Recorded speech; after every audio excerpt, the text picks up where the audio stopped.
ಮರೋಡಿ ಶ್ರೀ ಉಮಾಮಹೇಶ್ವರ ದೇವರ ಜಾತ್ರಾ ಮಹೋತ್ಸವ ಸಿರಿ ಜಾತ್ರೆಯ ಸಂಭ್ರಮ. ಈ ಬಗೆಗಿನ ವರದಿಯೊಂದು ಇಲ್ಲಿದೆ. ದಕ್ಷಿಣ ಕನ್ನಡ ಮತ್ತು ಉಡುಪಿ ಜಿಲ್ಲೆಯಲ್ಲಿ ಆಚರಿಸಲಾಗುವ ಸಿರಿ ಜಾತ್ರೆಯ ಕಾಲ ತುಳುವಿನ ಸುಗ್ಗಿ ತಿಂಗಳು.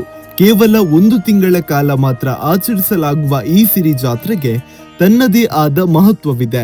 ತುಳುವರು ತಮ್ಮ ಕುಲದೇವರಿಗೆ ಆರಾಧ್ಯ ದೈವಕ್ಕೆ ಹರಕೆ ಸಲ್ಲಿಸುವುದು ಸಿರಿ ಜಾತ್ರೆಯ ವಿಶಿಷ್ಟತೆಯೂ ಹೌದು. ಈ ಜಾತ್ರೆ ನಡೆಯುವ ಸ್ಥಳಗಳನ್ನು ಆಲಡೆ ಎಂದು ಕರೆಯಲಾಗುತ್ತದೆ. ತುಳುನಾಡಿನಲ್ಲಿ ಸುಮಾರು 80ಕ್ಕೂ ಹೆಚ್ಚು ಸಿರಿ ಆಲಡೆಗಳಿವೆ ಎನ್ನುವುದು ಒಂದು ಅಂದಾಜು.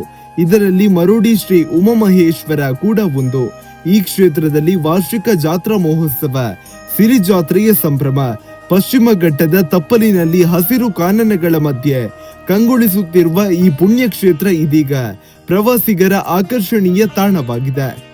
ಅಜೀರ್ಣಾವಸ್ಥೆಯಲ್ಲಿ ಈ ದೇವಾಲಯವನ್ನು 4 ವರ್ಷಗಳ ಹಿಂದೆ ಊರ ಪರ ಊರ ಭಕ್ತರ ಸಹಕಾರದಿಂದ ಸುಮಾರು 1.5 ಕೋಟಿ ರೂಪಾಯಿ ವೆಚ್ಚದಲ್ಲಿ ಸಂಪೂರ್ಣವಾಗಿ ಶಿಲಾಮಯವಾಗಿ ನವೀಕರಿಸಲಾಗಿದೆ. ಸುಮಾರು 800 ವರ್ಷಗಳ ಸುದೀರ್ಘ ಇತಿಹಾಸವನ್ನು ಹೊಂದಿರುವ ಈ ಪುರಾತನ ದೇವಾಲಯ ಕಾರಣಿಕ ಕ್ಷೇತ್ರವೂ ಹೌದು. ಕ್ಷೇತ್ರದಲ್ಲಿ ಉಮಾಮಹೇಶ್ವರ ಪ್ರಧಾನ ದೇವರಾಗಿ, ಬ್ರಹ್ಮಲಿಂಗೇಶ್ವರ ಉಪದೇವರಾಗಿ ಸಾನ್ನಿಧ್ಯವಿದೆ. ಅಲ್ಲದೆ ನಾಗಬ್ರಹ್ಮ, ರಕ್ತೇಶ್ವರಿ, ನಂದಿ, ಕ್ಷೇತ್ರಪಾಲರನ್ನು ಒಳಗೊಂಡ ಪಂಚ ಸಾನ್ನಿಧ್ಯವೂ ಇಲ್ಲಿದೆ. ಜೊತೆಗೆ ಸಿರಿಕುಮಾರ, ಅಬ್ಬಗದಾರಗ, ನಂದಿಗೋಣ ಮುಂತಾದ ಶಕ್ತಿಗಳು ಒಂದೇ ಕ್ಷೇತ್ರದಲ್ಲಿ ನೆಲೆಯಾಗಿರುವುದು ಮತ್ತೊಂದು ವಿಶೇಷ. ನಾಡಿನ ಸಾವಿರಾರು ಕುಟುಂಬಗಳಿಗೆ ಆಲಡೆ ಕ್ಷೇತ್ರವಾಗಿರುವ ಈ ದೇಗುಲಕ್ಕೆ ಭಕ್ತರು ಹರಕೆ ಹೊತ್ತು ಬಂದರೆ ಕಷ್ಟ ಕಾರ್ಪಣ್ಯಗಳಿಗೆ ಪರಿಹಾರ ಸಿಗುತ್ತದೆ ಎಂಬ ಪ್ರತೀತಿ ಇದೆ. ಈಗಾಗಲೇ ನೂರಾರು ಭಕ್ತರು ಸಂತಾನ ಸಮಸ್ಯೆ, ಆರೋಗ್ಯ ಸಮಸ್ಯೆ, ವಿವಾಹ ಸಮಸ್ಯೆ ಮುಂತಾದ ಸಮಸ್ಯೆಗಳಿಗೆ ಇಲ್ಲಿ ಪರಿಹಾರ ಕಂಡುಕೊಂಡಿದ್ದಾರೆ. ಆಲಡಿಯ ಸಂಬಂಧ ಹೊಂದಿರುವ ಕುಟುಂಬಗಳು ಕ್ಷೇತ್ರಕ್ಕೆ ಬಂದು ಹುರುಳಿ ಹಾಗೂ ಇತರೆ ಧಾನ್ಯವನ್ನು ಹರಕೆಯ ರೂಪದಲ್ಲಿ ಸಲ್ಲಿಸಿ ತಮ್ಮ ಕಷ್ಟ ನಿವಾರಣೆಗೆ ದೇವರಲ್ಲಿ ಪ್ರಾರ್ಥಿಸುತ್ತಾರೆ. ಇಲ್ಲಿ ನಡೆಯುವ ಸಿರಿಗಳ ಜಾತ್ರೆ ಕುಮಾರ ದರ್ಶನಕ್ಕೆ ನೋಡಲು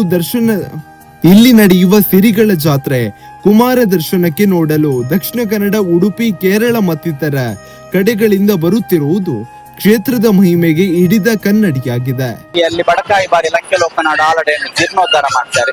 ಇವರು ಜೀರ್ಣೋದ್ಧಾರ ಮಾಡಿದಂತಹ ಸಂದರ್ಭದಲ್ಲಿ ಇವರ ಪಚ್ಚಡೆ ಅಂದ್ರೆ ಶಲ್ಯಕ್ಕೆ ಒಂದು ಸಿಂಗಾರದ ಪುಷ್ಪವನ್ನು, ಅಡಿಕೆಯ ಪುಷ್ಪ ಉಂಟು, ಅದನ್ನು ಕೊಟ್ಟು ಅಲ್ಲಿ ಅವರಿಗೆ ಪ್ರಸಾದ ರೂಪವಾಗಿ ಅಲ್ಲಿ ಧರ್ಮರು ಕೊಡ್ತಾರೆ. ಈ ಪ್ರಸಾದ ರೂಪವಾಗಿ ಕೊಟ್ಟಂತಹ ಪುಷ್ಪದಲ್ಲಿ ನಂತರ ಬಡಕಾಯಿ ಲಂಕೆಲೋಕನಾಡು ದೇವರ ವರಪ್ರಸಾದದಿಂದ ಸತ್ಯಮಾಲೋಕಂದ ಸಿರಿ ಎಂಬಂತಹ ಒಂದು ಸತ್ಯದ ಮಗಳು ಆ ಪುಷ್ಪದಲ್ಲಿ ಹುಟ್ಟಿ ಬರ್ತಾಳೆ.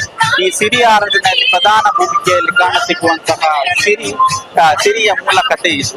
ನಂತರ ಸಿರಿಗೆ ಜನಿಸಿದಂತಹ ಮಗ ಆಗಿರ್ಬೋದು, ಸಿರಿಯ ಮಗಳಾದ ಸೊನ್ನೆ ಆಗಿರ್ಬೋದು, ಸೊನ್ನೆಯೊಂದಿಗೆ ಬೆಳೆದಂತಹ ಗಿಂಡೆ, ನಂತರ ಅಬ್ಬಗದಾರಗ ಹಾಗೂ ಸಿರಿಯ 2ನೇ ಗಂಡನ ಮೊದಲ ಹೆಂಡತಿಯಾದ ಸಾಮು ಹಾಗೂ ಸಿರಿಯ ಪರಿಚಾರಕ್ಕೆ ಆದ ದಾರುವನ್ನು ಒಳಗೊಂಡು ಆ ಒಂದು 16 ಆಲಡೆಗಳು ಅಂತ ಏನು ಹೇಳ್ತೇವೆ. ಆ ಆಲಡೆಗಳಲ್ಲಿ ಕುಮಾರ ಪ್ರಮುಖ ಭೂಮಿಕೆಯಲ್ಲಿದ್ದುಕೊಂಡು, ಪ್ರಮುಖ ಸ್ಥಾನದಲ್ಲಿದ್ದುಕೊಂಡು ಆ 7 ಸಿರಿಗಳಿಗೆ ದಲ್ಲೆ ಹಾಕಿ ಆರಾಧನೆ ಮಾಡುವಂತಹ ಆರಾಧನೆಗಳು ನಡೆದುಕೊಂಡು ಬರುತ್ತದೆ. ನಾವು ಮುಂಬೈಯಿಂದ ಬಂದಾಗ ಇಲ್ಲಿ ಬಂದು ದೇವರ ದರ್ಶನ ಮಾಡಿದಾಗ ತುಂಬಾ ತೃಪ್ತಿ ಆಗ್ತದೆ. ಯಾಕಂದ್ರೆ ಇಲ್ಲಿ ಇಂಥ ದೇವಸ್ಥಾನ ಎಲ್ಲ ಈಶ್ವರ ದೇವಸ್ಥಾನ ಅದರೊಟ್ಟಿಗೆ ಇಲ್ಲಿ ಶ್ರೀ ದೇವಸ್ಥಾನ ಅಂದ್ರೆ ಆಲಡೆ ಅಂದ್ರೆ ತುಂಬಾ ಫೇಮಸ್ ಆಗಿದೆ. ಅಂದ್ರೆ ಪೂರ ಕರ್ನಾಟಕದಲ್ಲಿ ಕೂಡ ಇದು ಫೇಮಸ್ ಆಗ್ತಾ ಇದೆ. ನಾವು ಇದನ್ನು ಜಾತ್ರೆ ಎಲ್ಲ ವಾಸ್ತವ ಚಾಲು ಮಾಡುವಾಗ 100 ಮಂದಿ 150 ಮಂದಿ ಹೀಗೆ ಇರ್ಬೋದು. ಈಗ ಒಂದು ನನಗೆ 6,000 ಜನರು ಬಂದು ಇಲ್ಲಿ ದರ್ಶನ ಮಾಡ್ತಾರೆ. ದೇವರಿಂದ ಎಲ್ಲ ಏನೆಲ್ಲ ಬೇಡ್ತಾರೆ ಅದೆಲ್ಲ ದೇವರು ಈಡೇರಿಸ್ಕೊಡ್ತಾರೆ. ಯಾರಿಗೆ ಮಕ್ಕಳಾಗುದಿಲ್ಲ ಅವರಿಗೆ ಮಕ್ಕಳಾಗಿದೆ, ಯಾರಿಗೆ ಮದುವೆ ಆಗಲಿಲ್ಲ ಅವರಿಗೆ ಮದುವೆ ಆಗಿದೆ, ಯಾರೆಲ್ಲ ಕಷ್ಟದಿಂದ ಕಾಯಿಲೆಯಿಂದ ನರಳುತ್ತಾ ಇದ್ದಾರೆ ಅವರ ಕಷ್ಟವನ್ನು ಕೂಡ ಪರಿಹಾರ ಇಲ್ಲಿ ದೇವರು ಮಾಡಿದ್ದಾರೆ. ಇಂತಹ ಜಾಗದಲ್ಲಿ ಯಾರಾದ್ರೂ ಬಂದು ನಮ್ಮ ದೇವಸ್ಥಾನಕ್ಕೆ ದೇವಸ್ಥಾನಕ್ಕೆ ಬಂದ್ರೆ ಇಲ್ಲಿ ದೇವರ ದರ್ಶನ ಮಾಡಿದರೆ ಅವರ ಕಷ್ಟವನ್ನು ಪರಿಹಾರ ಮಾಡ್ತಾರೆ. ಅದಕ್ಕೆ ಏನು ಸಂಶಯ ಇಲ್ಲ.